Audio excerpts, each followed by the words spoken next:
Oh man, recording Here we too. are. How's it going, buddy?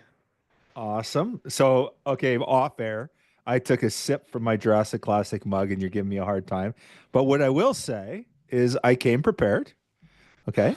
Oh, okay? I see what you're doing here. So there's a little blue bunch activity.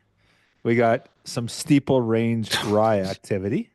All right. And then we have the Chadwick. So trying to figure out what I should I also brought just the old standby, just a little bit of You a brought little bit of options.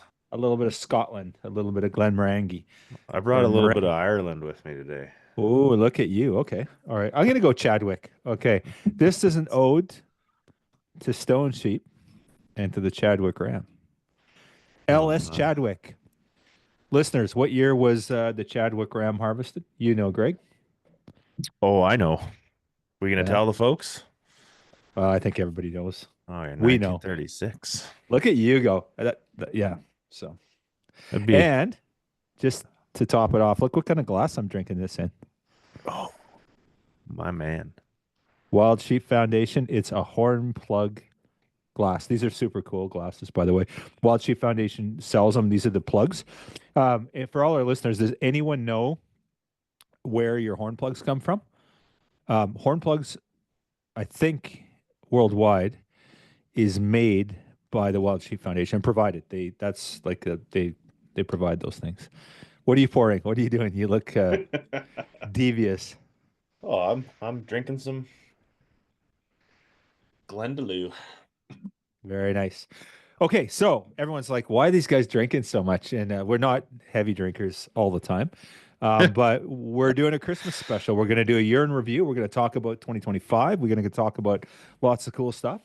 Um, just so you know, it's not 9 to 5. We're off the clock, sort of. And we thought we'd just have a bit of a BS session, and this one's going to be pretty cool, pretty cowish. Greg, just for the record, I'm planning on throwing this on YouTube. So anyone that wants Oh, to watch us in the raw, so just keep that in mind when you're doing some, whatever you do there. So, yeah. Okay then. I'll put my um, top back on. but I will challenge you. You got your challenge coin handy or what? Greg's buying in Reno. My Lord. You Look at know he's what? hunting. I'm still, so I missed last year's Reno or this year's Reno because, I live in Prince George and snow said not gonna happen. But the year prior, you nailed me hard when I walked into Reno.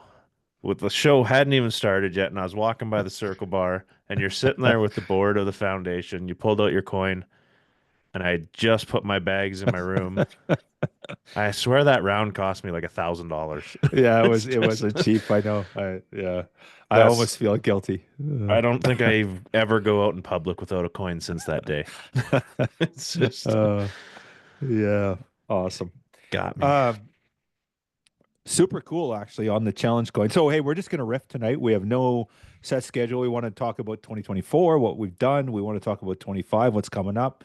There's so many cool things going on, man. So much great energy in our community, the Wild Sheep family, in BC and beyond. So yeah, lots to talk about and like nothing scripted. This is, I think we call this one. Um, Oscar always jokes about hashtag unsponsored. We might call this one hashtag unscripted, but yeah.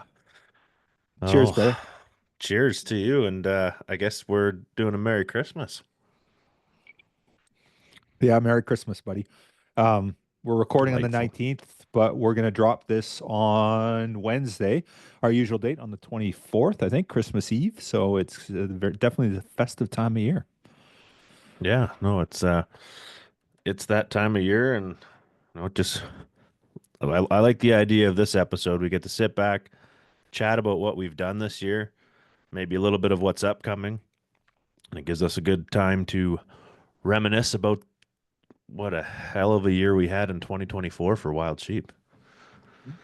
Well, buddy, you've been at the helm now, Presidente El Jefe, as we like to call you, for 10 months. And how's the weight of the crown? How's that treating you? 60-40. No, it's it's pretty good. It's cool having your hand in basically every little bit of pie that we've got going on and get a lot more reach out from our members, some good, some bad. And it's no, it's good. I'm proud of what our team's accomplished. We have an incredible board of directors. We have an incredible CEO and a few more Yes. paid staff. Yes, yes, we do. But I the board does the heavy lifting. I'm just a figurehead. I'm just that twinkle in everybody's eye when they think about the Wild Sheep Society. No. Just the pretty voice on the radio, right? On the Yeah, podcast. exactly. That's what I'm here for. Yeah. Well, the one thing about it is, as the president, shit does run uphill, and whenever there's something going on, you get the phone call. The cool thing is, and we get them enough of them, is we get quite a few. And it's never like you guys are losers, you guys are POSs. It's like, hey, why are you doing this? I don't like it, and we need to do better. And and sometimes it's stuff that's there's like anything else, there's a million things going on, things that are beyond our control that we can't influence, or maybe we don't like or whatever. But like our membership's pretty cool, man. You get some pretty cool phone calls, and I know you get the bulk of them. You get the calls, and which is great. It's the best part of my job is you getting the calls. Yeah, well, now what Um, do? You get the call and you go, that sounds like you need to call Mr. Rensmaag. yes, yes, indeed. So no, but yeah, it's been a year. On the whiskey note, can we just segue there for half a second? So we've got year one was the Blue Bunch, right? It was a smooth talking bourbon, whiskey style bourbon, of course, because bourbon only comes from Kentucky. Um, Double wood port finish whiskey, beautiful, like pretty sweet, a little sweet, almost like a dessert bourbon. But and then we had our the Chadwick, which was Chadwick's my favorite still. What about you? Yeah, yeah, I'd say Chadwick's my top. Um, no Blue Bunch. If you're looking for that sweet dessert, it's nice, but if I'm just sitting around having a sip, I stick with the Chadwick. And then we have 2024. We've got our Steeples range, and it's nice too. It's a very nice rye. I'm not a super crazy rye guy. I like rye, but I don't love rye, and so it's right there though. Like Chadwick's definitely my go-to, and then between Blue Bunch and Steeples Range, yeah, maybe Blue Bunch, but maybe Steeples Range. They're both great. So that makes like, what's our finals, man? What's number four? If we've got the three, we got 22, 23, 24, 25's around the corner. What's happening, buddy?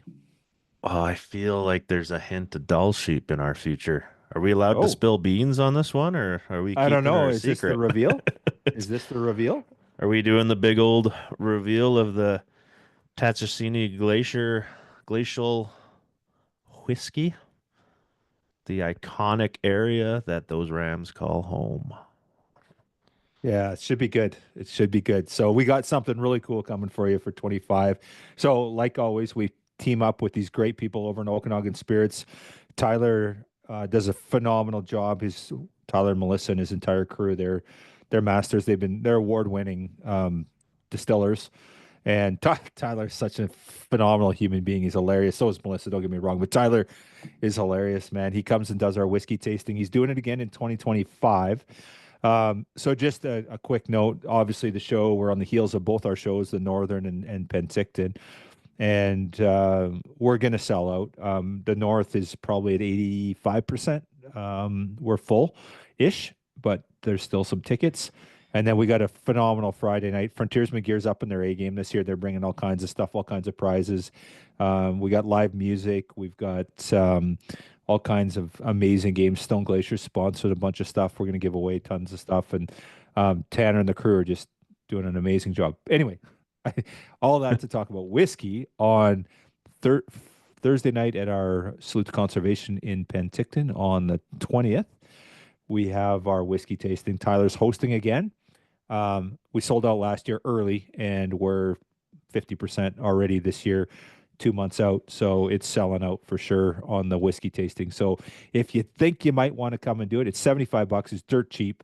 You get 4 ounces of whiskey for that. You get the professionalism of Tyler, who is the president of the Whiskey Distillers Association of Canada, award-winning distiller, super knowledgeable guy, and the best part of it is he's a freaking riot, man. He's a blast. And we're gonna feature our new whiskey there. It'll be the fourth whiskey of our Fanaz, or for if you're a Grand Slam guy, a Slam, and it's gonna be awesome, buddy. It's gonna be. We were there last year. It was great. We're gonna be there this year. Greg's buying whiskey for everybody. Oh, yes. Yeah, well, I'm making sure I'm coming down, so I've got my vehicle picked out and I'm driving. It's happening. Awesome. Yeah, it's gonna be good. So yeah, show season's upon us. And on that note, we got. Well, are we going to talk about 24? Are we going to talk about all the stuff we've done, or are we just like, are we talking about the future? Are we Well, looking forward if or you're backward? talking about we're touching on the sheep show and the Wild Sheep Foundation.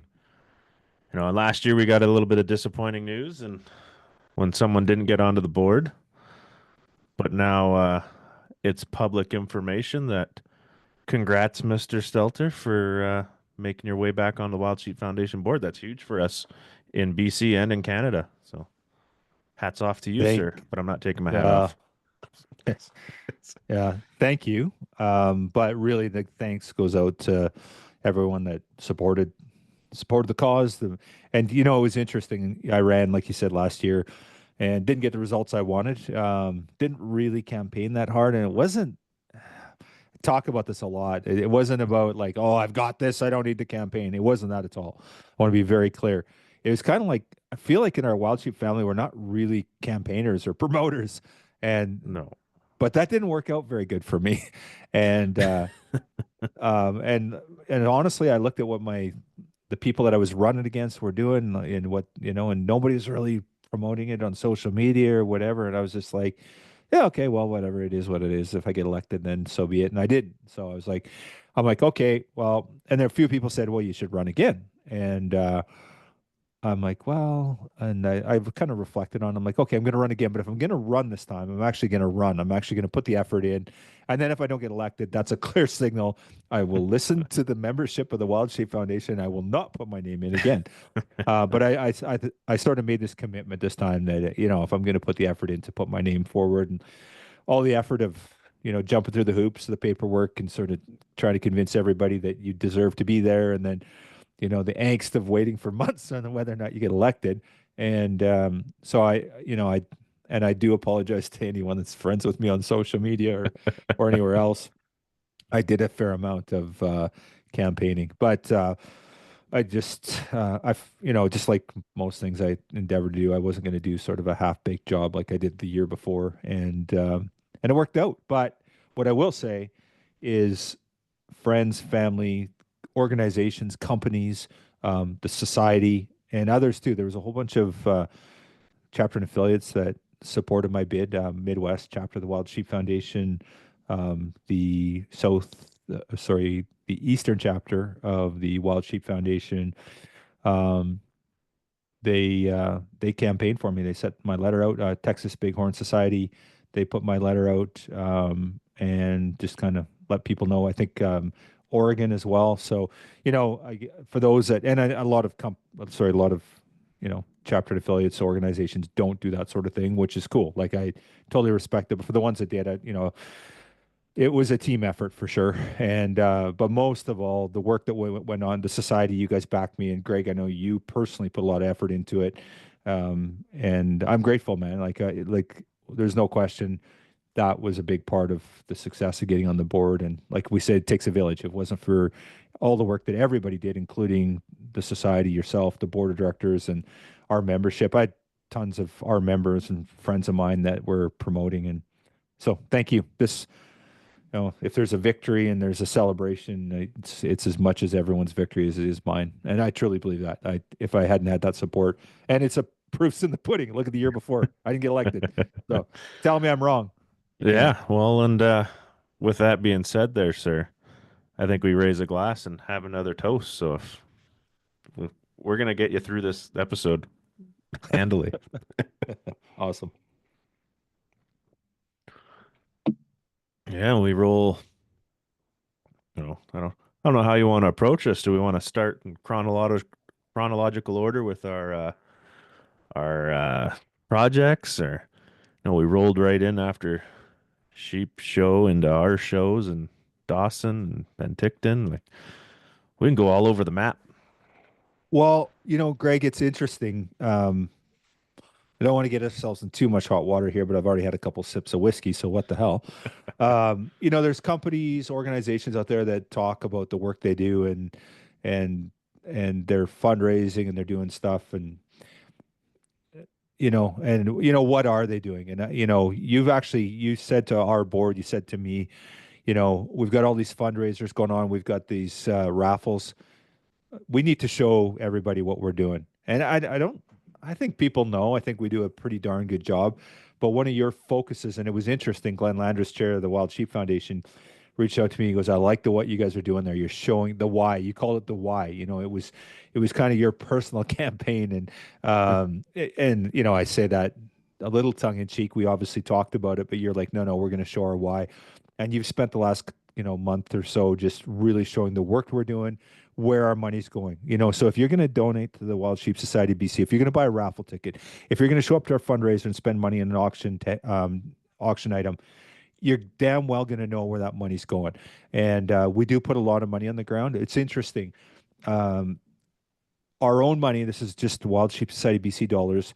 The last 2 years, it was like $630,000 a year.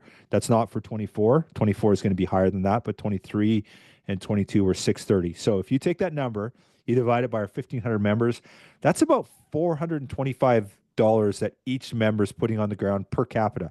Your membership's 55, $60, depending on which, for a basic membership. So that's pretty big credit. Like you think of they talk about the shadow we cast. It's a long shadow for a very small group of people, and it's something I think we should all be very proud of. Now, that said, there's heavy lifters out there that put a little bit more in the pot than 420 some odd dollars. But what it goes to show you is that a small group of people are doing some freaking amazing things for wild sheep. And don't kid yourself, it's for other wildlife too. Yeah, we focus on wild sheep, but we support wildlife in British Columbia. We're on the provincial hunting trapping advisory team. We're advocating for wildlife. We do support other things as well. We do advocacy work. We contributed 50,000. Us and our dedicated members contributed 50,000 to the Canadian Coalition of Firearms Rights this year. Is that important? Of course not. We don't need to do that. We'll just let Trudeau do what he wants, right?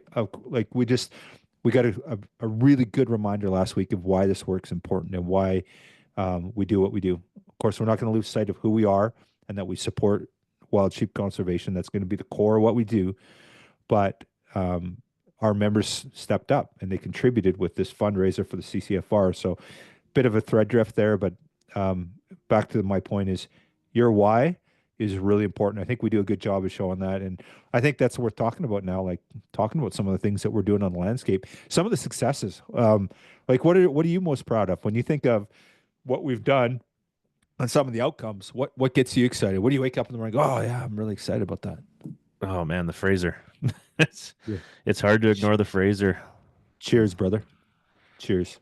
Like born and raised along the Fraser in the Lower Mainland. Now I'm up in Prince George along the Fraser, and all the way in between my two homes is a lot of sheep that were in a lot of trouble. And what were the counts? They just did a flyover count not that long ago, and a good year for sheep's like 30 and 100. So 30 lambs for 100 ewes, and we've got like 70 in one of the herds. We're above 50 in a couple of the herds where we've done the test and remove. Like that's incredible. And then now that I've moved up to the north, I've got a little more stake in the stone sheep area. I'm only a couple hours away, and we're getting off burns. The big heavy lifting done by the crew north there, working on the burn projects. It's exciting times. Now, if we can get something done with the all sheep, man, I'll be happy. How about you? What's Yes. your what's the one you like to rest your hat on there? Well, I think it is the Fraser, and you stole my thunder there. But this is a landscape level legacy project that, you look at on the Fraser River, 2,400 bighorns historically in the 1980s, and then the very evolution of the Wild Sheep Society of BC came at the demise of the Fraser. These 2,400 sheep went to 800, and guys started going, "What the hell's happening?" And that was kind of the early days when they started talking like, "Something's going wrong. This doesn't make sense. There's no sheep here. What's going on?"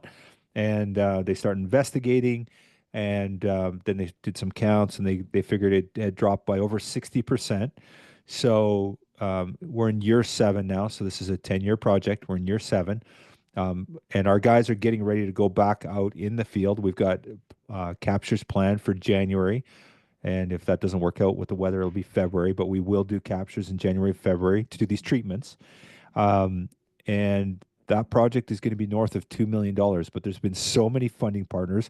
Our members have showed up in spades. It's amazing. I just had a meeting today.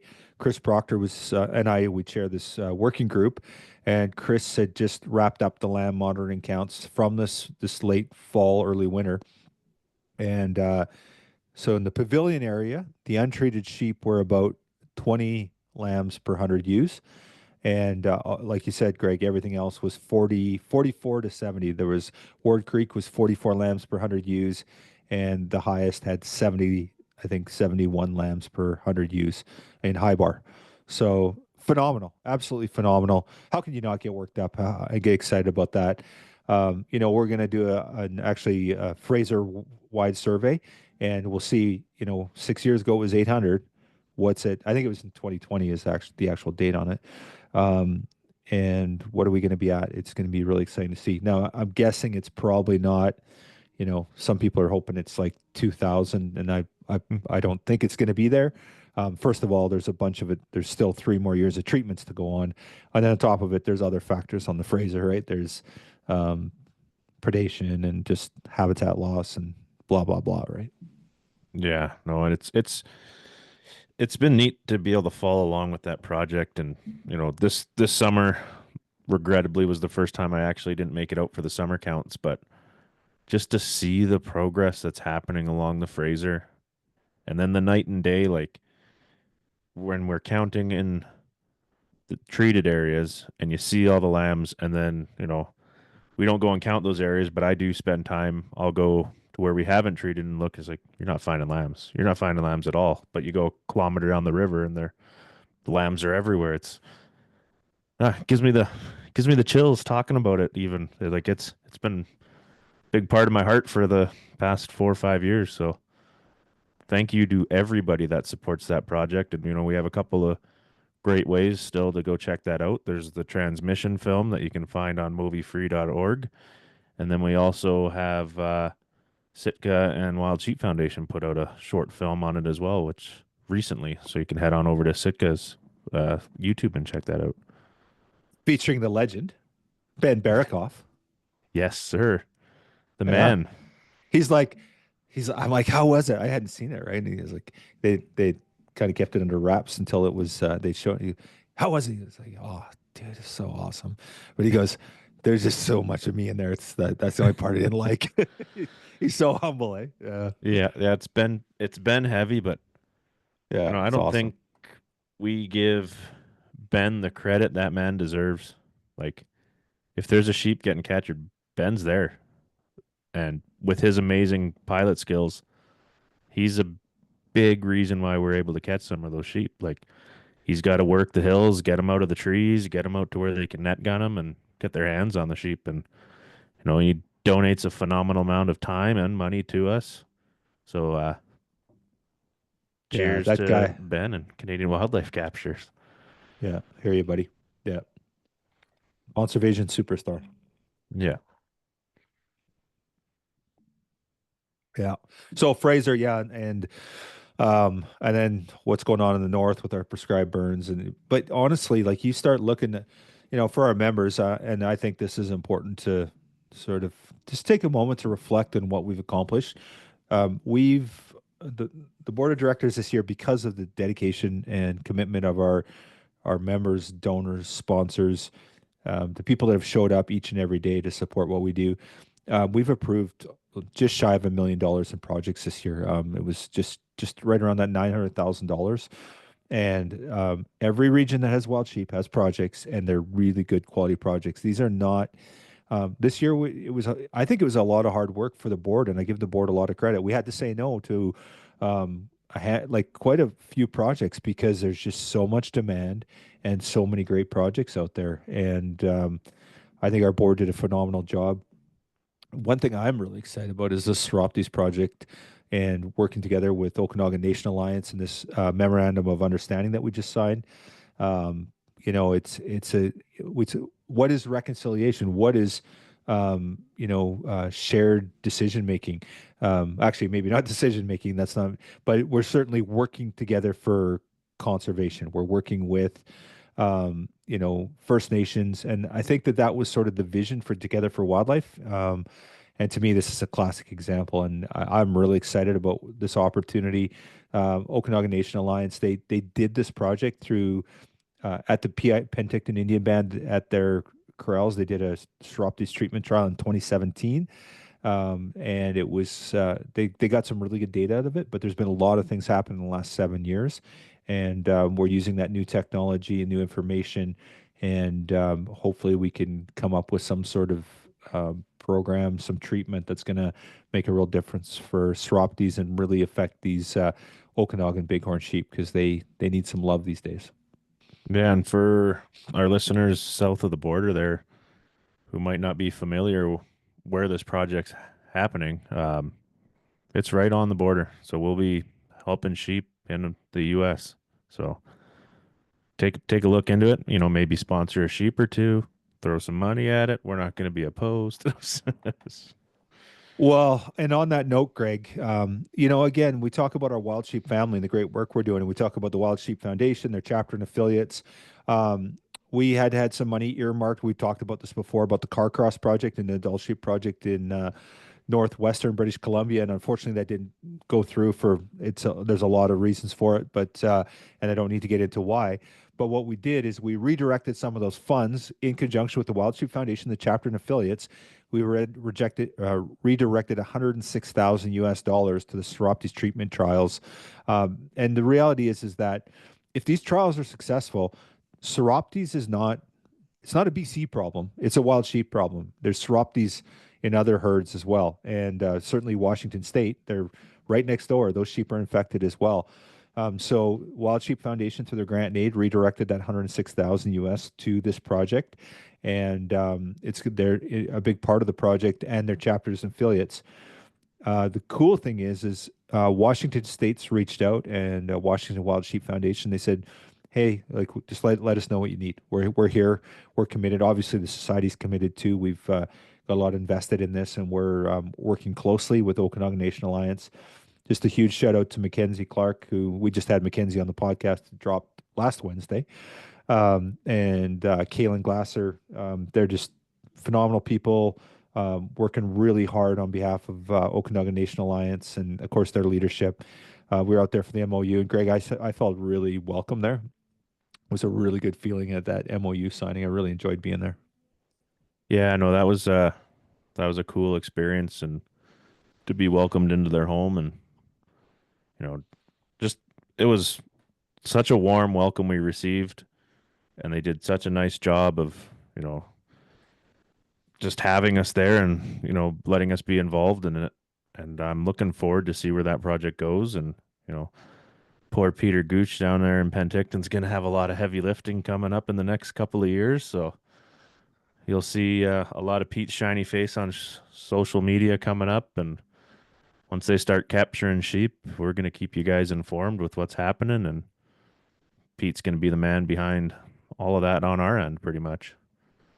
Yeah, and we're rolling out a program right now called Adopt a Sheep. And what we do is we put this together and with this captive bighorn sheep herd. So, for those that don't know about the project, what's happening is we're capturing, there's pens on Penticton Indian Band's land.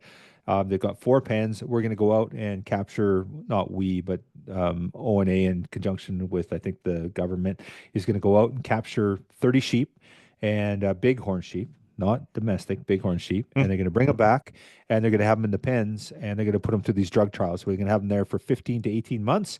And so we got to feed these things, we got to water these things, we got to take care of them on a monthly basis. They're going to be tested. They're going to get these vaccines and all the things that we need to do to do this project.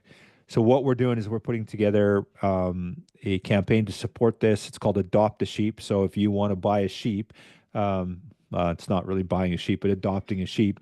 It's you can purchase one. You're going to get an ear tag. You're going to get a certificate with your name or your business on it. On the PIB fences, there's going to be we're going to have plaques with your logo and name if it's a business thing you want it up there. You're going to get quarterly updates. Like I said, Peter's going to be the guy on the ground there. He's going to be taking pictures and doing updates. And you're going to be part of an exclusive group of people that are sponsoring these sheep. And we're going to use those funds to help pay for this project. You know, we got to feed these things, we got to water these things, we got to run the project, and so this will be one of our fundraising initiatives. We've already got a handful of people signed up for this. It's going to be a real cool project, and I'm really excited about it. Yeah, I can't wait to see where it goes and how it goes. And we've even got help coming from Scotland, so it's a big deal. And we can thank, actually, one thing we did last year was that disease symposium in Penticton, and that kind of connected some good thoughts for some folks to possibly get their hands on some new vaccinations for the sheep and that have been working over there on domestic. So it's going to be part of the trial. Yeah, Greg, and you bring up a good point. So, that's the one thing that the society, I give our leadership a lot of credit for. Our board of directors has a vision of where they want to go, and um, there's been a lot of forethought gone into this on the strategic planning perspective. The last 2 years, we've gotten together in Richmond as a board of directors, and our staff, we brought them together, and we've been doing strategic planning. And that was one of the things. So in November 2022, we held the um, the Wild Sheep Summit, I think we called it, in Prince George. Yeah. Um, and we brought together about 110 different individuals from all walks of life, outfitters, First Nations, government, NGOs. We brought people together, and it was expensive. It was expensive. We took care of people. We put them in a hotel. We fed them. We um, got everyone together and we came up kind of with a plan and we went by region. And that kind of, we had an outcome statement that we gave to the government. And this outcome statement and the summit has been very important because it has been the framework for a lot of the projects that have come out of this in the province. So we've worked in different areas in the province and we've used that outcome document to drive those projects. We've worked with First Nations. First Nations have gone in and they said, okay, this was a priority and we've got sheep in our area and this is what we want to do. And we funded projects based on that. So, that was a strategic plan kind of that came from that event. Last year, we said, okay, we're going to hold this disease symposium. We're in Penticton. We're on PIB's traditional territory. We're right in ONA's traditional territory, and we're going to get together everyone, and we're going to talk about disease, how it relates particularly to these sheep in the region. But it's not exclusive to the Okanagan. We brought people in from around the world. You mentioned Scotland, Dr. Stuart Burgess. We flew him in from Scotland. He's a leading scientist around the work that's being done for Seroptes treatment, mostly on domestic sheep, as you mentioned. And he had a lot of insight and information. Obviously, there was a heavy influence of First Nations. ONA was heavily involved, but other tribes and nations as well. There was a bunch of people that came up from the Colville Nation down in Washington State. We had Washington State officials. We recently just convened. We had a meeting about, I think it was last week, on this issue relating to disease. So this has been a strategic plan that we've had and we've been working on for the last couple of years to fix this issue around Seroptes. But what the outcome, Greg, is we know is going to happen is that if we cure Seroptes, we find something that's going to fix it.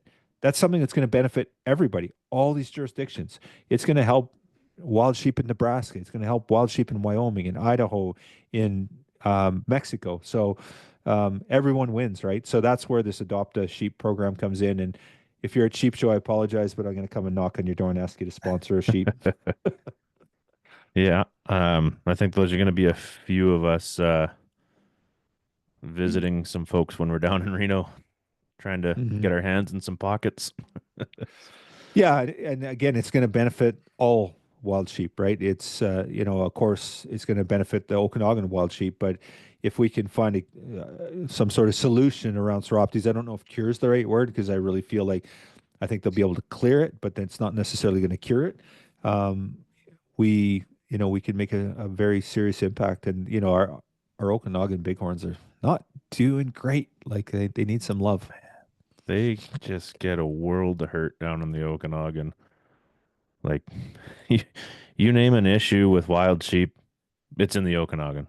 And Hmm. then to top it off, they get hammered with blue tongue as well, like which is a naturally occurring disease. So it's there's nothing we can do about it. But you know, Seroptes, Movi, like they're hurting. They're hurting down there, and they need our help. And then the Okanagan's a beautiful place, so lots of people move in and they get in the way. So Yeah, yeah, unfortunately, yeah. not gonna. Well said.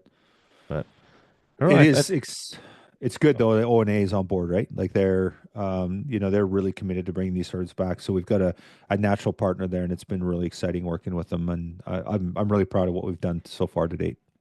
yes, absolutely proud of what we've been able to accomplish, and I just I know we're gonna make a big difference down there when we're helping out those guys in O&A. Like I'm that MOU, man, that means a lot, and I feel like we're gonna get a lot done in the future moving forward. Hmm. Hmm. So I guess it's been a big year for us. So I think we should maybe hammer out a couple of. We can go month by month or whatever, but January we kicked off the year in a big way. Like we started off continuing our ungulate enhancement project with the BC Trappers, and then we rolled right into CCFR donations. So just in January we approved funding for three different things, and it was over $65,000 just between the Trappers, CCFR, and then Dr. Swansha for the disease symposium. So we kicked it off with a bang, and I think we're going to do that again this coming January. We're going to start off, hit the ground running. Yeah. Well, are you in the loop on the CCFR fundraiser? I don't know if what Well, have you seen that plan yet? no, no, I guess I'm not Uh, important. No.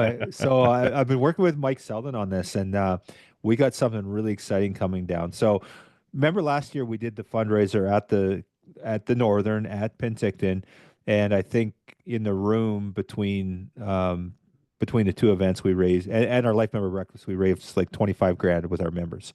This year we're changing up a little bit. We're going to do a challenge coin, and we've got actually three special challenge coins. And these things are special, man. They're beautiful, and they're one-offs. There's one for the North.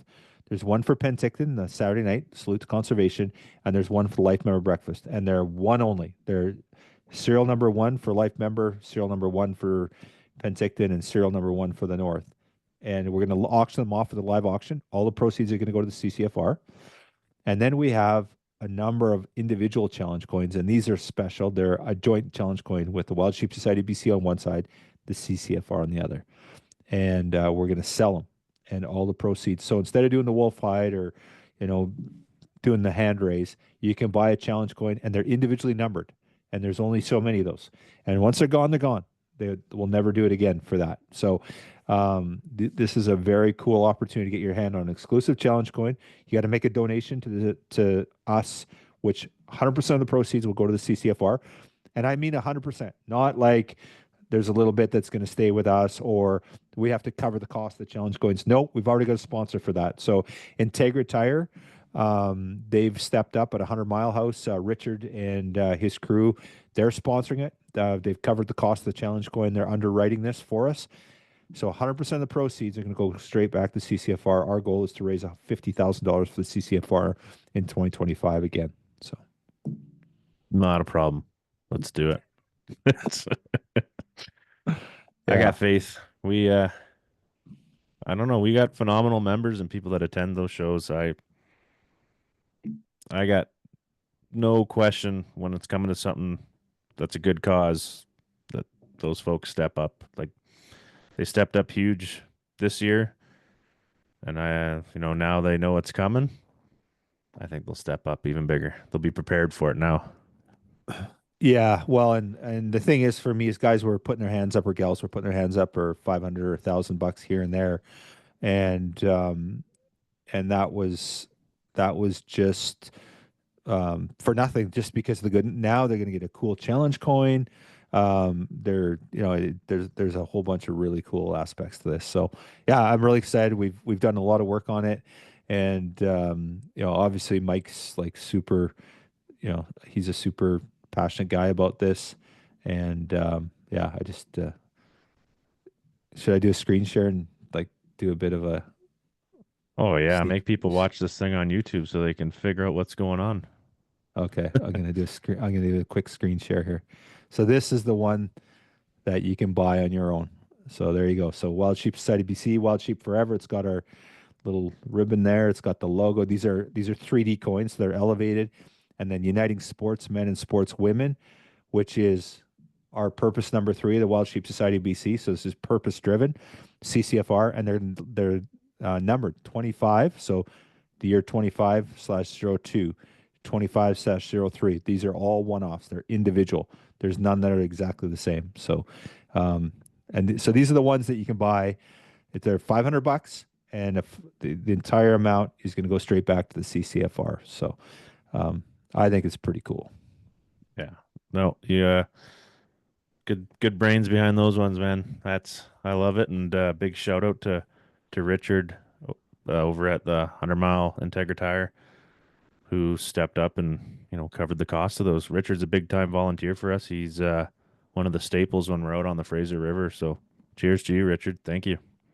Yeah, absolutely. And to our members that step up and support, I can't wait to get my bloody kid. I was telling him about this, and he's like, "Well, save me one." And I'm like, "Yeah, but they're $500." He's like, "Well, you get one extra down there." I'm like, "No, no, it doesn't work like that, buddy."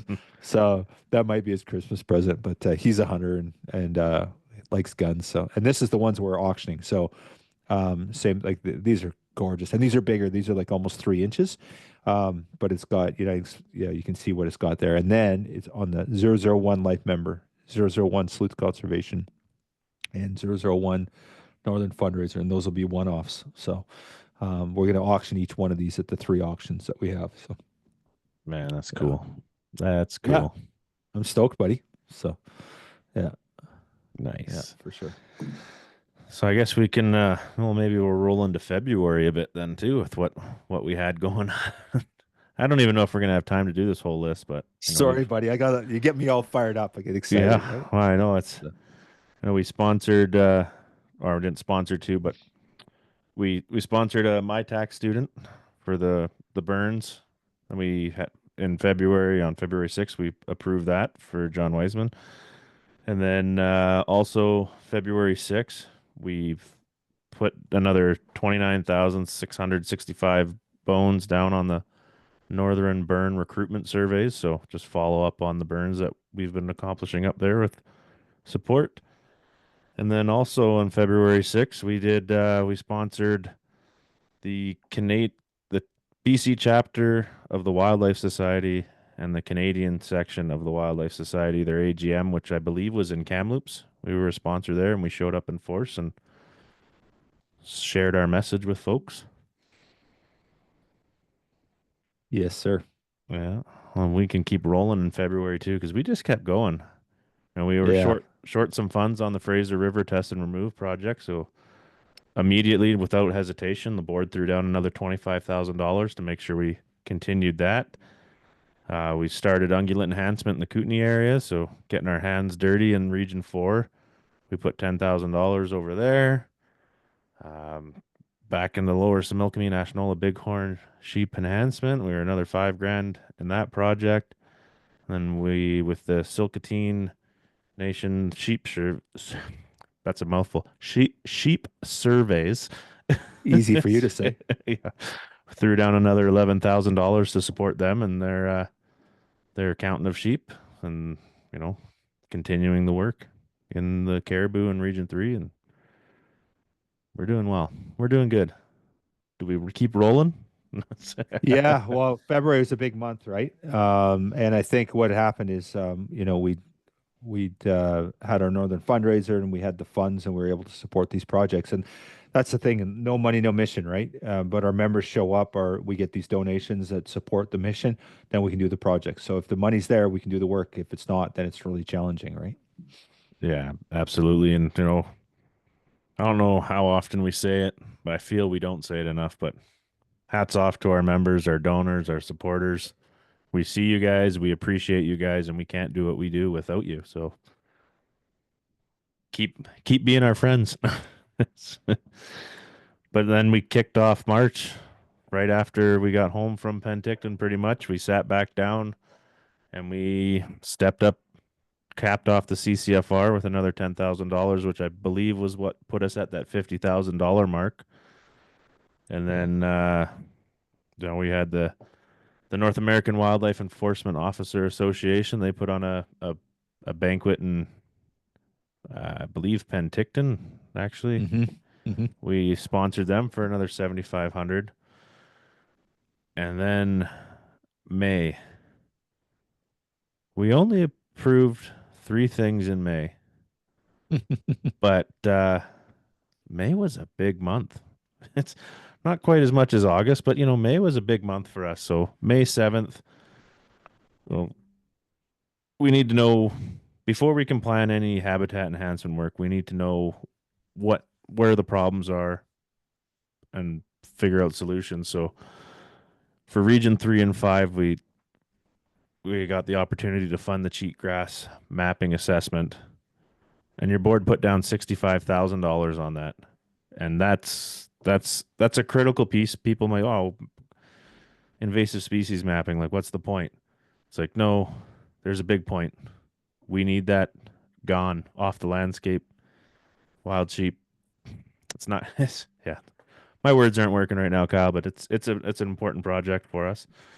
And then It is. yeah, Well, with the cheatgrass is what happens is, um, we it's actually pretty well documented, and actually we've done it in Region 3, Region 5, is that where there's cheatgrass, there's no sheep because the sheep don't like cheatgrass, they don't eat it.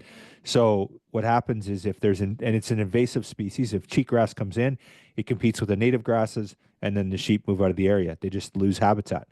So if you go in and you say, I'm going to do a burn, I'm going to restore the habitat, and it's all cheatgrass, you do the burn, the cheatgrass dominates. It'll come in and it'll take everything over. So you actually think, oh, I'll do a controlled burn. It's going to help it. No, it's actually worse if there's cheatgrass. You actually have to do that mapping assessment to make sure that the land is safe from cheatgrass. And then, because if you're burning and there's cheatgrass there, you're going to do a hell of a lot worse than it already is. yeah, no, and the cheatgrass just seems to show up in prime habitat too. So it's a real issue, especially along the river in those gorgeous grasslands. But in that same meeting on May 7th, we kicked off a project for the shoe laps. The shoe Hmm. laps collaring project, we put down $30,000 for that, which is it's kind of an area that doesn't get any love and it needs some love. Yeah, well, in fact, I've got a meeting on that tomorrow morning around the shoe laps because our sheep populations are down there, and so we're talking to the regional bio, like, what do we need to do? Like, it's good area. It's a good area. There's sheep there. They've kind of figured there's no disease issues. They've done some captures in there. We've put those collars on that very project we approved, and they're fine. So is it predators? Like, there's definitely a lot of pressure in that area. It's a sort of target-rich environment for outdoor enthusiasts. Of course, there's hunters back there, but there's mountain bikers, there's freaking through hikers. There's so much activity. There's a lot of people that are out there are four-wheeling that's illegal, but they're doing it anyway. And there's no enforcement. So we're really trying to establish what's wrong with the shoe laps, and that's where I guess we should spill the beans. Well, not spilling the beans, but Matt Ward had the ruck for the shoe laps, which is super cool. But that sort of formed the basis for this the shoe laps project, was having Matt and all those society volunteers out there on the landscape, sponsored by Mystery Ranch, by the way, out there doing their stuff and counting sheep and sort of trying to understand. And they did actually find a lot of sheep out there. I think they seen 30 or 40 sheep while they were on the landscape. Yeah, it was a bunch of dedicated folks loaded up their backpacks and headed up in the hills for a night out. And yeah, they had a good number of sheep. They worked their butts off getting up into the mountains and you know, hey, and I think that one kind of might want to let it out too. Like when you go to those things, you got a chance to get something. And the people that went out in the shoe laps, Mystery Ranch hooked them up. So let's shout out to Mystery Ranch for stepping up and supporting that project, or not only that project, that event, and they're going to be back. We're going to do it again. We're going to hit the Yeah, hills, and shoe laps is happening again this year, and led by our good friend there, Dr. Matt Ward. yeah, it's awesome. Yeah, it's a great project, and yeah, really important work that's being done in the shoe laps, but more work needs to be done for sure. Yeah. And then now let's go back to May here a little bit. The last one to cap May off, and it's not a huge spend, but it's probably one of the most important things we do. So they found two Movi positive U's, reached out to us without a meeting. Your board just hammered out the emails, did a vote, $8,000, get the helicopter in there, euthanize those two sheep, get them off the landscape. That's what I love about our board. We get after it right away when important things like that happen, and without hesitation, unanimously, your board said, "Let's get in there, let's get her done." Yeah, for sure. Yeah. And then we didn't do anything in June. We were lazy in June and sat around. Well, June, we didn't. June, yeah, we just didn't have any meetings, but man, did we do some stuff in June. You were, you and Mr. Barker went and represented the Wild Sheep Society over there in Ottawa. We had a golf tournament. We were out on I believe we even made it out onto the Fraser for a count. I was at work doing stupid things, but hey, You were hiding in the Kootenays. hiding in the Kootenays with no cell reception for a stint. But I was doing conservation stuff down there, just not sheep things. That doesn't count. It's not Yeah, sheep. It doesn't count. it's not real if it doesn't save the sheep. Just kidding. Yeah.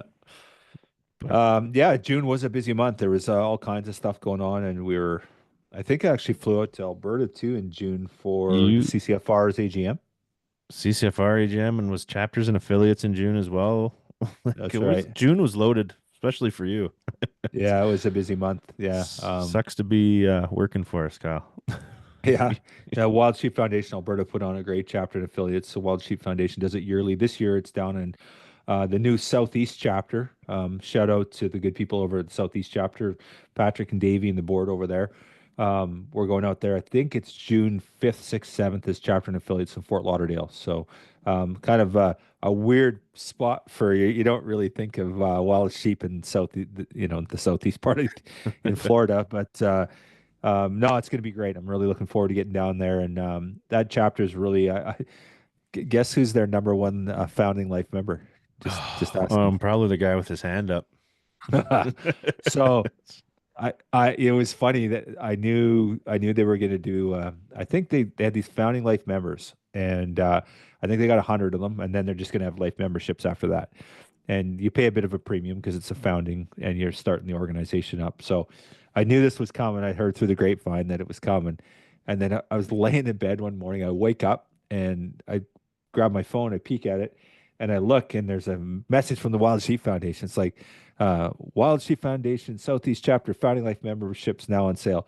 Literally ran to my computer as quick as I could, and I bought the first one, and I did get it. So I was pretty excited. So yeah, it's pretty cool to be supporting these chapter and affiliates, and really excited about the new Southeast chapter. Really good leadership down there, and We've invited them up to our show. I think Patrick and Davey might be coming up. I'm not sure who's going to be there, but we'll get to hang out with them down in Reno and get to know that crew and just another addition to our chapter and affiliate network. Yeah, it's incredible, the support in places like Florida, like down in the southeast corner of the United States. You don't got sheep, you got alligators. Like what's going on over here? But hey, man, I love the support we get from people outside of the community. When you think about it, like they're diehard sheep hunters. They want to see them thrive. They're conservationists.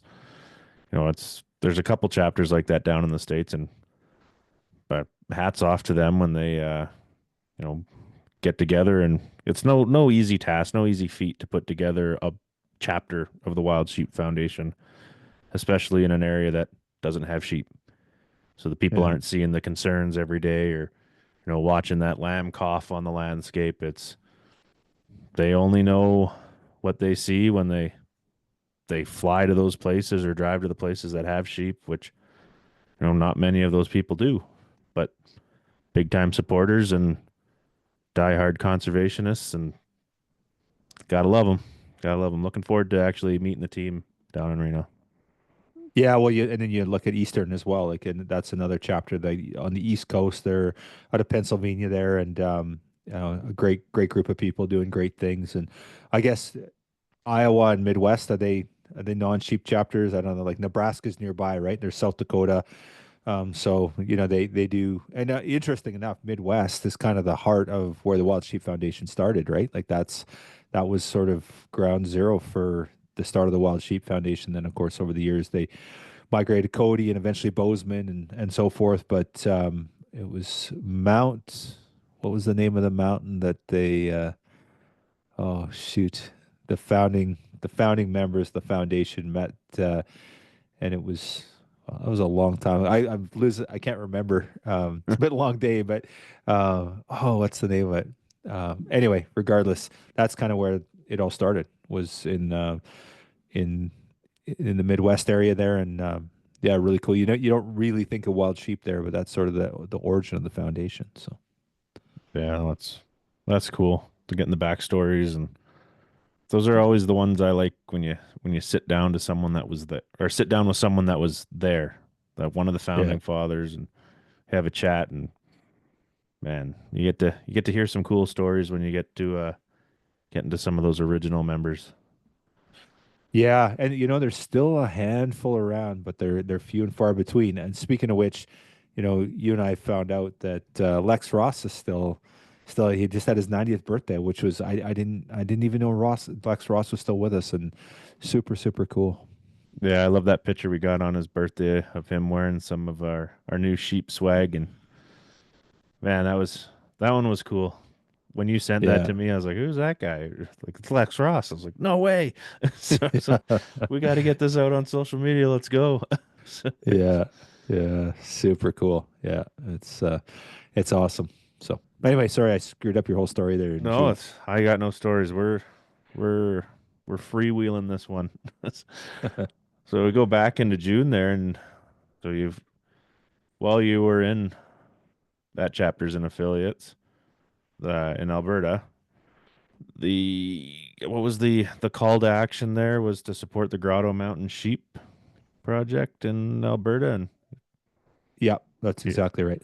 and here Yeah. we are. We stepped up ten thousand Yes. dollars to help our friends on the other side of the Rockies. Yeah. Yeah, awesome. That's a great project. It's just outside of Canmore there, and it's just like anything else, it's habitat loss, right? It's all grown up. It's all this dense bush, and there's no place for them to feed, right? And so they're going to go in and do a mechanical clearing, and really bring those numbers back, which is super cool. Yeah, no, it's sheep don't know the borders. They don't Yeah, respect the border. It's so we got a chance to help our friends to the east, the north, the south. We're there, and it's cool to be a part of. And then you did other things in June, Kyle. What else did you do what in else? June? You went to Ottawa with Mr. Barker there. You guys dressed up in your snazzy suits. Yeah, so that was cool. The Conservative Party of Canada, they have a hunting Angling and Conservation Caucus, and they basically advocate for issues relating to sportsmen and sportswomen. They look out for issues that we care about. And Blaine Calkins is an MP from Black Falls Lacombe, and Blaine hosts it every year. And so this year we had a symposium. We all got together, and there was probably about 100 of us, different stakeholders from all across the province or all across the country, from all the way to the left coast to the right coast, all of us. And we sat down and talked about issues, and there's a whole bunch of them, provincial and federal, but mostly federal. I had the opportunity to speak on disease, so we talked about that. And presentation was fine, but the discussion afterwards was even better. Lots of great questions like, what can we do? How can we collaborate? What can we do here? What can we do there? And yeah, it was a super cool conversation. And then every year, the symposium, they wrap up with a wild meat dinner over at, well, it's the official opposition's house. What do they call that place? My, I can't remember. You you can do it. Yeah. Anyway, so and Pierre Polyev is he's been there the last 2 years. Pierre, it's at his house, and of course, just because we have it at his house doesn't mean he shows up, but he did show up the last 2 years, and a ton of federal MPs are there, and just super cool to connect with different MPs and raise these issues. Blaine does a fantastic job in looking after hunting, fishing, and conservation issues. And yeah, it's just a great opportunity to network with people that really want to see good things for. And of course, it's conservative. We show up for the Liberal one too. The Liberals haven't asked us to one. They haven't hosted one that I'm aware of. But if they showed up for one, so it's not. I'm not saying we're beating the conservative drum here. It's we're not partisan in that regard. But I'll tell you, if Justin invites me to his house for a barbecue, I'll be there. I can guarantee you. So Sounds like a good time. yeah, yeah. No, it's cool to see political parties step up in a way as that hunting and angling caucus. It'd be nice to see more of that coming from government, whether it's on a federal or a provincial level. Hmm. Hmm. But it's nice to know that there's guys out there, guys and gals thinking about wildlife. So, Hmm. and another thing Yeah. that happened in June, and another thing that happened in June. Oh, buddy, you got me. I can't even remember what I did last week. Second annual Mountain Monarch Golf Tournament. Now, Oh, yeah. I I don't know if I'm allowed to say it. I'm not going to name names. We actually lost membership over the Mountain Monarch Golf Tournament because golf isn't for sheep. Yeah. But it's a fundraiser. We're raising funds. It costs the membership $0. It's one heck of a time. I'm jealous every year when I get the pictures of what's happening in Kamloops there. 'Cause like you've got folks going out for golf. We got games at every hole. There's sheep running around the course. Like it's the ideal place, and we top it off with a little bit of an auction, have a nice dinner. You know, probably there might be an adult beverage or two, but you know, we don't do that around these parts. Yeah. It's a great time. And we're hosting again this year. So we, we it's a really great time. Good people, like-minded people, some great prizes. We've got amazing sponsors that step up every year. Greg Nelawake leads it for us and does a great job. And so, yeah, if you're a golfer, it's a great opportunity to get out. It's at the Bighorn Golf and Country Club. Seems appropriate, doesn't it? Yeah. And yeah, it was interesting. We did have a member that he quietly did not renew his membership, and he told us that if you cancel the golf tournament, I'll be back. So, and hey, I get it. It's habitat loss, and I know some people do have issues with that, but yeah, that's a tough row to hoe, right? So, Yeah. but hey, I get it. But it's a great fundraiser for wild sheep. It's a good time, good people getting together and having like-minded people and having a good time. So, Yeah, absolutely. And pay attention to that when it's coming up in June again because we need volunteers. There's a lot of we do. holes. And each hole needs a volunteer or two, plus some people running around. Like it's that one. That one takes. I our shows are big. There are lots of work for all of us. But for on the day volunteers, I'd say the golf tournament's probably our heaviest, and we need help. We need some people to even just to come hang out at a hole and maybe run a game or two at a hole and get a lot of smiling faces. And if you're near the end of the day on the golf course, you're probably going to have the best crowd. June 6th and 7th. I think there's a whiskey event and some cigars on the 6th. I think Greg's putting something together there. And then on the 7th is the golf tournament. So, yeah, check it out. Kamloops, BC. And registration will be open January 1st. So get on our website, get signed up, and come and golf. Have fun. Right on. Maybe I'll see you there. Maybe I won't. But attend thinking I'm going to be there. No, but yeah, Greg's buying the whiskey. yeah, whiskey's on me, everybody. It's, oh, I'm so poor when it comes to whiskey nights. It's- Uh, oh man. Then we hit the ground running in July again. And this one was kind of cool because we around the province put on some horn aging seminars and I came out of the bush from work and Kyle said, "Hey, you're hosting one in Prince George, so head on down." yeah, show up. You're going to be working. Yeah. Yes. Yeah, and we've got a bunch going on this year. We're up in our A game on the horn aging. I think we did five this year that we're involved in. So we did obviously did the one in Prince George that you were at. We did one in Penticton, Comox. We did one in conjunction with Abbotsford Fish and Game. So anything, maybe we only did the four. There were some around in other regions. Region 7B had one.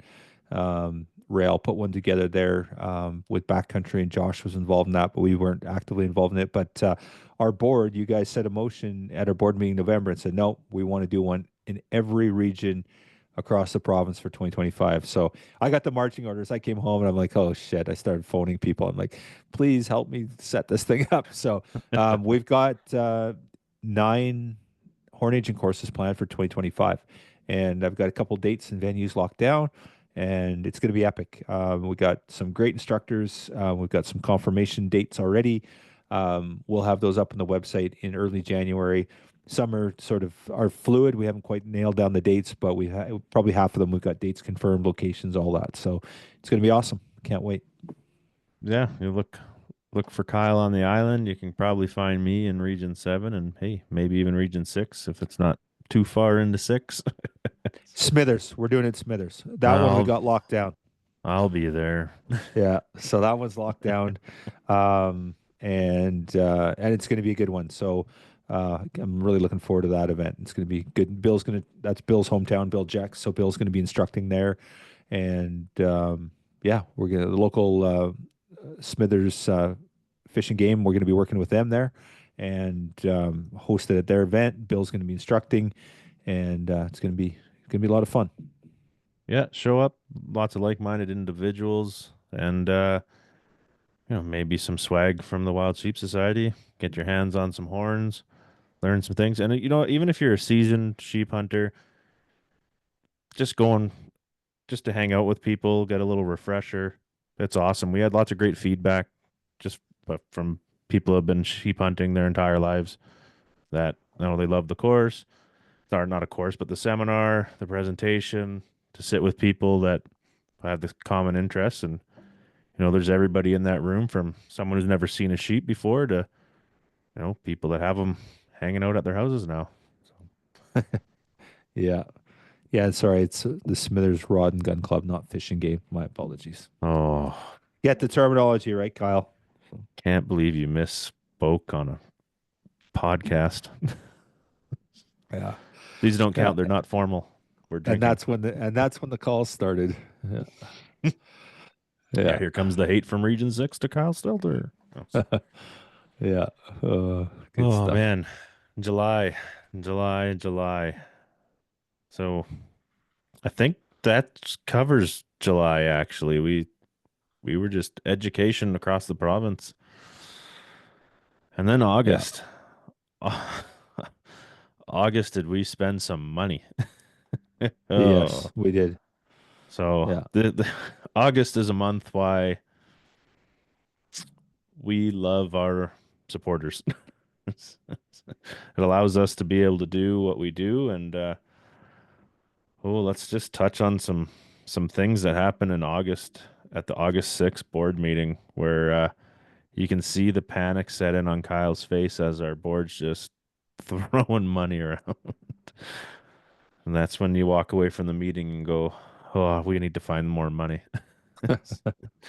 So we kicked off, there's annual Advancing Women in Conservation 2025 summit was held in Vancouver, or is going to be held in Vancouver. So we sponsored that for $3,400. And then the next motion was back on the Fraser to continue our test and remove project. We committed another $70,000 to that project. Region 4 ungulate enhancement, we've committed $15,000 towards that. Uh, 80 wild sheep health sample kits, we committed $30,000 towards that. And then rolling into the Finley Russell Stone sheep project, continued there, led by Landon Birch. We committed $33,000 to that. And then the prescribed burns in Region 7, we all took a deep breath, put our hands up, and committed $258,000 to continue the burns in Region 7. So Yeah. thank you, It's a big one. everyone. Yes.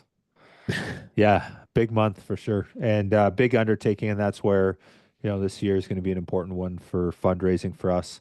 Um, we do have, partners that we rely on heavily for that. We've already got some commitments. Dallas Safari Club's generously stepped up $20,000 towards that Northern Burn. Grand Slam Club Ovis, we've talked to them and they've made a soft commitment of sounds like $40,000 to support it as well. So we've been out fundraising, trying to find project partners on that. You know, and that brings up a good point, Greg, is that, we've got some amazing collaborations and opportunities to work together with these different entities and, Dallas Safari Club, Wild Sheep Foundation, Grand Slam Club Ovis, Abbotsford Fish and Game. There's, North Peace Rod and Gun Club. There's been so many over the years, all these different chapter and affiliates that we work with. And it's interesting. We've got this model in BC and we've seen it's been pretty successful. Abbotsford Fish and Game's been a great partner for us, and they've been contributing $20,000 a year for the past, I think, 3 years now. So $60,000 in commitments towards our Fraser River test and remove. So, this is an opportunity as hunter conservationists. We are part of these fish and game clubs, these organizations, and we do things. And if you're looking for an opportunity to partner with us on a project, this is a great opportunity. And so, if you're part of a fish and game club, reach out to us, and let's talk about working together and doing projects and collaborating. I think this is a model. I'm seeing more and more of it. I've seen Abbotsford partner with a bunch of other entities as well. And it's a great way to get some great work done. And we've been working hard on trying to build those relationships. And I think it's important. I think, if you got some dough sitting in the coffers with your fishing game club or maybe a chapter and affiliate and you want to partner on some stuff, we've got a ton of projects. This prescribed burn's a big one for us. We'd love to be supported with some funding opportunities there. And the one thing about it, it's not like the money doesn't have to come to the society. It can go straight to the project, right? And quite often that's what'll happen is that there'll be a check maybe written directly to put the money on the ground. So it's actually going on the ground. This is actually money that's being spent. But this is a big year for us. This is the biggest year for us in terms of funding approvals, and we're looking for partners to continue the great work and tell our story and do what we can. Yeah, no, well said. And, something else happened in August. You know, there's a little party we like to have in Chilliwack. It's Mm. Hmm. another year of the Jurassic Classic on the mighty Fraser Yes. River. It's, Yeah. Yeah, that's you a know, good one. yeah. I was gonna say that This one. is It was kind of cool this year. If you were at the event or you're following our social media, you seen there was a heavy emphasis on Yeti this year. So Yeti was actually in the house this year, and they loaded us with products. And man, every boat had Yeti on it. Every table had Yeti. Everybody got Yeti. Yeti was in the house, and they showed up in a big way. It was pretty neat to see that from one of our conservation partners like that. Yeah, it's really exciting, and I've just been going through the sort of the negotiation process, and of course, all these things are a negotiation and trying to have those discussions. And they love the event; they want to be part of it again. They're just going through their budget approvals right now, so fingers crossed they'll be back bigger, better, badder in 2025. They are committed to it, whether or not the funding's there, and so we'll know that in the next sort of 4 weeks here.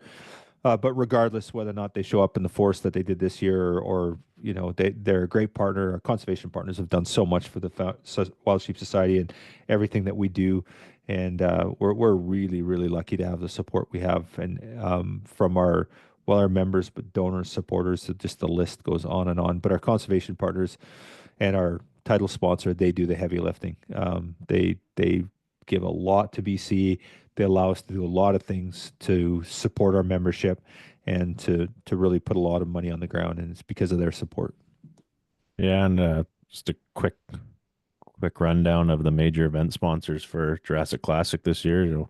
Mentioned Yeti, Stone Glacier showed up again. They're one of our conservation partners. Our official sponsor, Sitka, was a big part of it again, and Sacco and Steiner were right up there with them. So thank you to those fine companies for their continued support of wild sheep in BC. Yeah, absolutely awesome. Yes, Sitka is an early adopter of the Jurassic. They sent their marketing manager, Corey Pearsall, at the time up in 2018. I think it was 2017. Corey's been coming for years, or it's been years when Corey started coming. And then COVID, COVID kind of, yeah, it didn't cooperate very nicely. So we had a bit of a gap there, but now we're starting to get people back again. And we're trying to put together our conservation money for Monday for 2025. So it's going to be awesome. Can't wait. Yeah, that'll be. I guess I'll go again if I'm invited. You're the boss. You go wherever you want, buddy. Well, we'll see in February. You know, Oh, that's the true. Yeah, the fair. membership can speak. They might be tired of me already.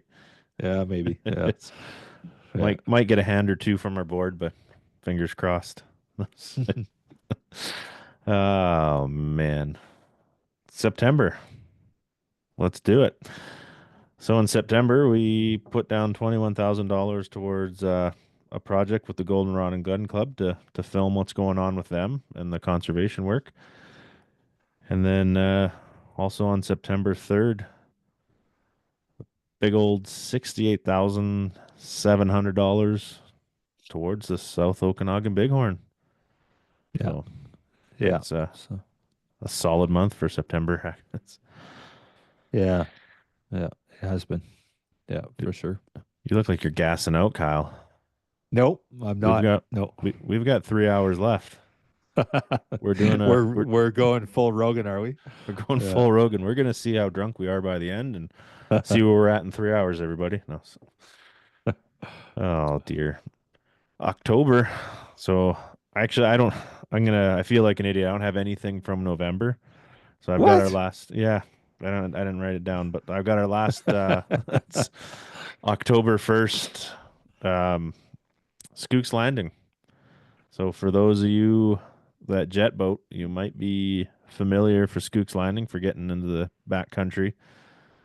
We're doing a well, we're not doing it. We're supporting the boat launch enhancement and construction and improvement of the area and the road in for a whopping $25,000. So hopefully we get that done and the good folks up there get it done and opens up a good spot for your jet boat, a safe place for your vehicle, and get you into the backcountry chasing stones. Yeah, absolutely. It's something we've many of us have used over the years, and that boat launch is always in disrepair. and a whole bunch of dedicated sportsmen and sportswomen are put together a package. It's being led by the Northeast BC Wildlife Fund, and a whole bunch of other individuals and organizations and entities are contributing to it. And it's just a way for us to to look after that boat launch and make sure that we have access to it. Because honestly, like think about it, if you can't get on the river, you can't get up the jet boat. What are you going to do? It's not good, right? So this is a good way to look after it and keep things going. And so yeah, we're supporting the Northeast BC Wildlife Fund on this, as a bunch of others are. Applying for some government funding on that. First, they've got First Nations buy-in, so yeah, it's a great collaboration. And again, that's uniting sportsmen and sportswomen, right? So Yeah.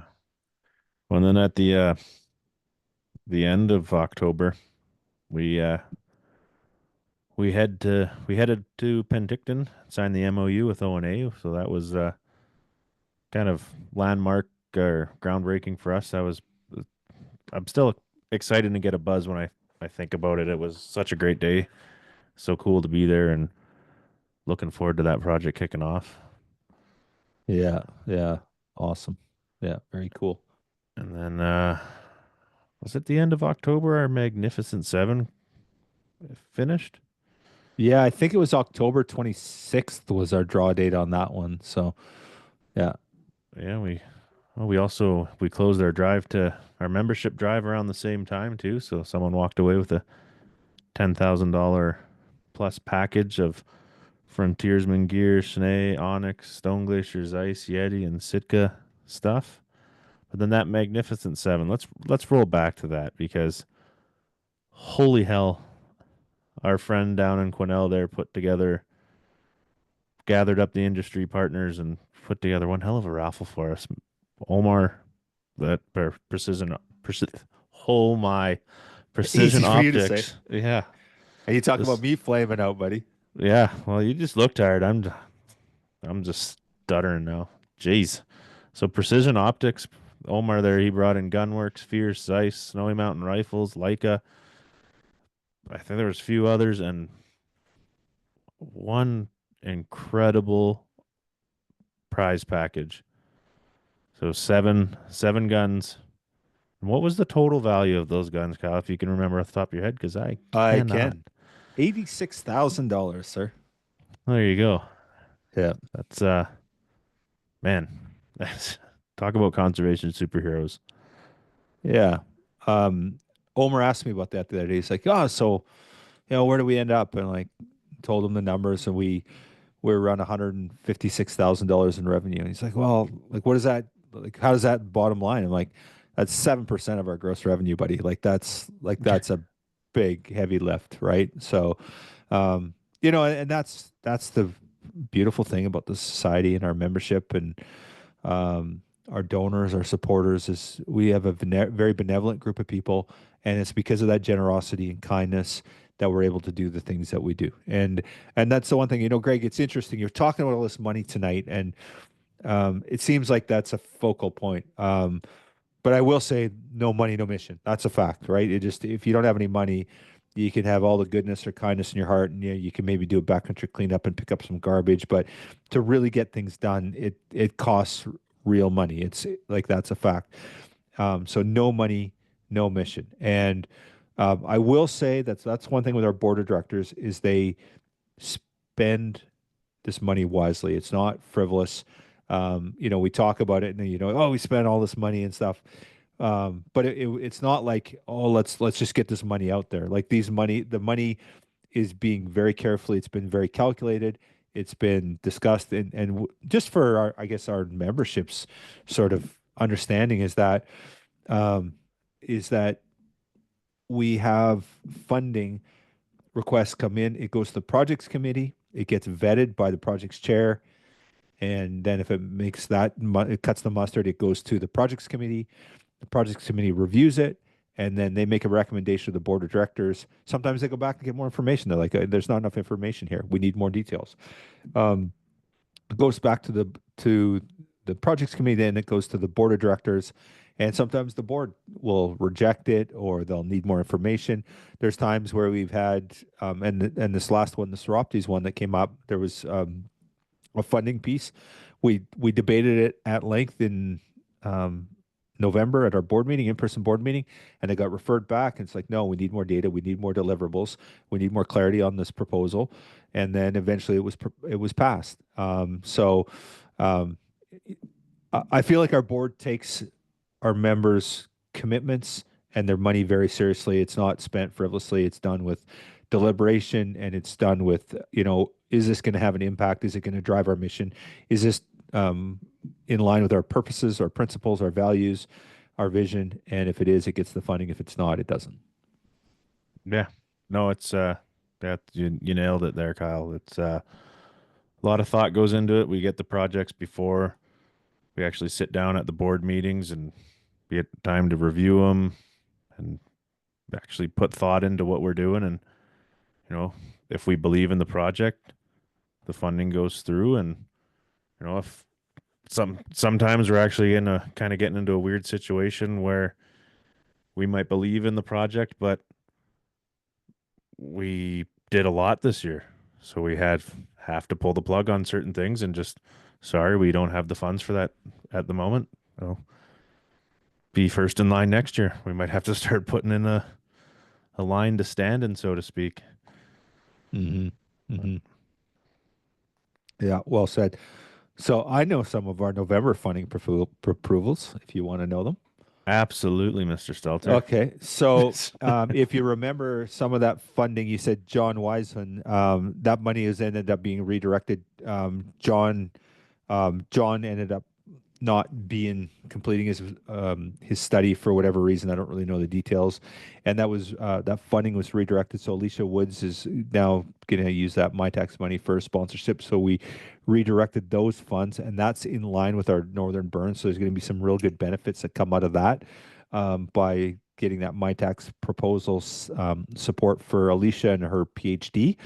Um, we allocated some money to some ungulate enhancement in Region 7B. So again, we're looking after our ungulates in 7B, making sure our wild sheep have a fighting chance in the landscape.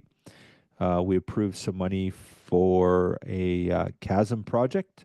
More is coming on that, but we had a funding approval go through on that. We approved a little bit of money as well later on. I can't remember the dates on it, but I think it was at our December. That must have been. Yeah, it was later on in the month.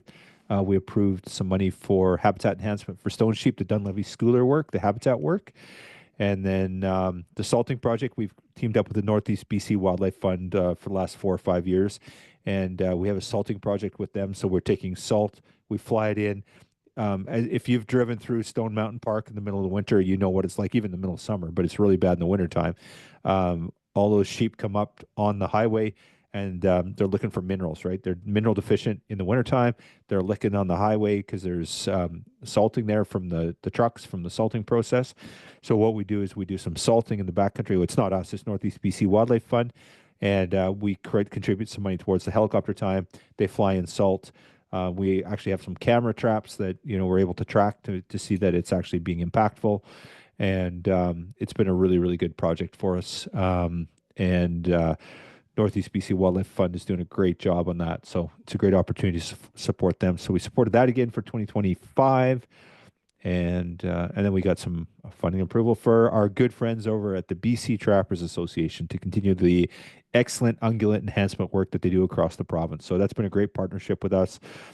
President Glenn Cartwright and his board of directors and the BC Trappers do an amazing job of reducing predator numbers in high density sheep areas, and we fund some of those projects in sheep specific zones. And Right on. that's it. That's all we did. That's all we've done this year. That's it, buddy. That's all we do. No, it's yeah, that's a big year, and I'm looking forward to 2025 and continuing on what we've done. And man, I'm excited. The team we've got right now and what we were able to accomplish in 2024. I got a feeling 2025 is going to be bigger, better. Let's aim for 1 million, Kyle. Let's get $1 million on the ground in 2025. Well, we all know that they need us. And, here's an interesting thing. Look at our partners. And interesting enough, I did a podcast with Glenn Landris and Sam Cunningham earlier today. And Glenn was talking about the $1 million for Stone Sheep and the Wild Sheep Foundation board. I think it was the last board meeting that I was on before I got booted off. The chairman of the board handed the gavel over to me and as vice chair, and he's like, I'm putting a motion forward, and we're going to put $1 million on the ground for Stone Sheep in northern BC over the next 4 years to 250,000 US dollars. And that's the one thing the foundation has showed up in spades, and so is our membership. And it's a great collaboration. It's a great opportunity, and that's not even to even consider the money that's going on the ground from the minister's special permit when they sell that tag. Um, and we did really what was the number last? Oh, sorry, you weren't in Reno last year. Sorry about that, buddy. Sorry, I know that's sensitive.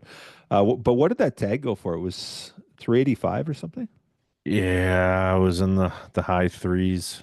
It was one of the biggest years. Yeah, it was a good year. Yeah, I think it Yeah, was 385 US.